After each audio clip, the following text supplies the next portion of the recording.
Hello and welcome to this video tutorial on creating a sales order in ManuDyn Cloud 9. To create a sales order, click on the Sales Order menu group and click the Order Management menu item. The Order Management screen is similar to other data entry screens in ManuDyn in that there is a blue toolbar at the top of the content area where we can enter the record that we wish to work with. In the field located in the blue toolbar, we need to enter the sales order that we want to create or modify. Alternatively, when creating a new sales order, you can either select the new icon or simply leave this field blank and the system will use the next available order number. I will leave the field blank and start by pushing the Tab key and moving into the Order Details tab. If you are entering an order based on a quote, you can enter a quote number and the system will fill in the details from the quote, or you can manually enter the customer and item details. In my example, I will be using the quote I created in the Create a Quote video by clicking on the quote lookup search and double-clicking the required quote number. I can now enter the customer's order number, then click the first row in the item details grid to set a due date for the order item. The item details dialog allows us to set the details for the sales order item.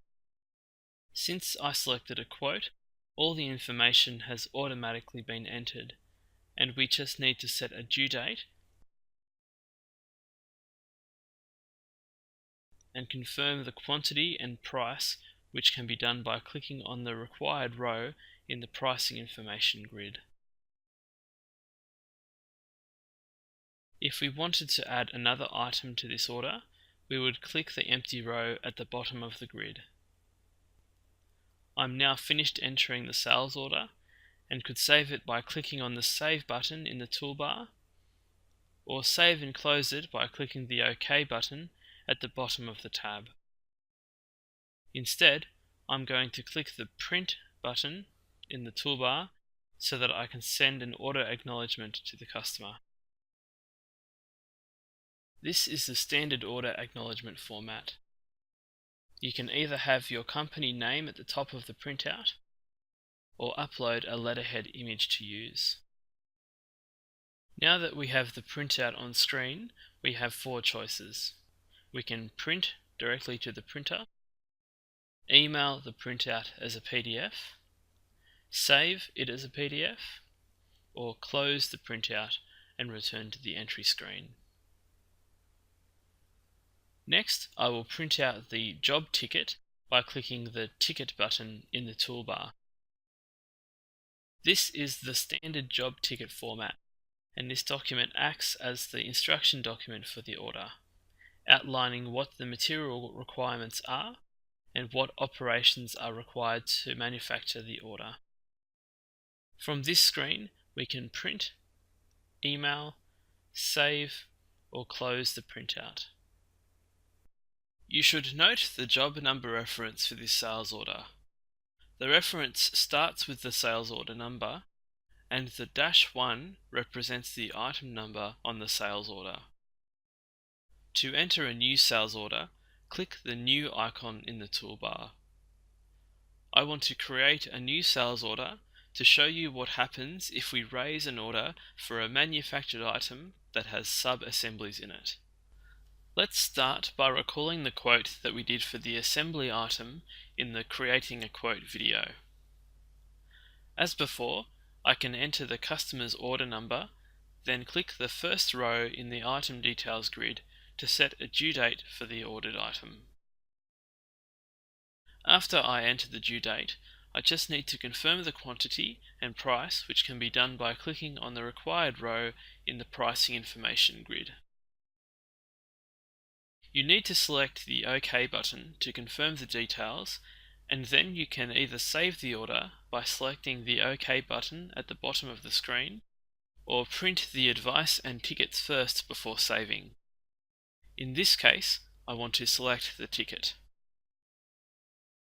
This time you will note that two job tickets have automatically been created, one for the final assembly and one for the sub-assembly.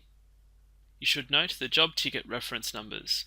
Job number -1 for the final assembly job being item 1 on the sales order, and job number -1.1 for the sub-assembly being the first sub-assembly for the parent job. You should also note the due date for the final assembly was set by us when we raised the order. The due date for the sub-assembly has been calculated by performing a backwards schedule on the final assembly starting with its due date to work out when the sub-assembly should be due. We put no time in the process for the final assembly, so the system just set the due date as 1 day earlier. If it takes 5 days to manufacture the final assembly, then the due date for the sub-assembly would be 5 days earlier. But please don't just take my word for this. This job was saved when we printed the ticket, so why don't we go back to the sub-assembly and enter some time against the final assembly part.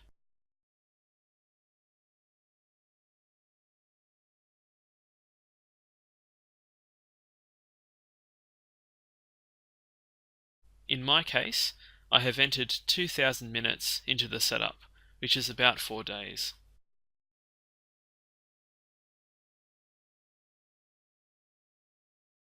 If I now enter a new sales order for the final assembly quote,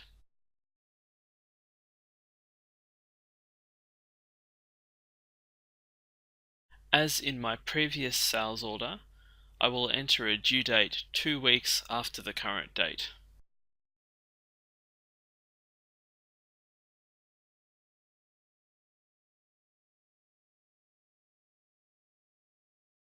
When I view the job ticket, you can see that the due date for the sub-assembly is now 1 week prior to the due date for the final assembly.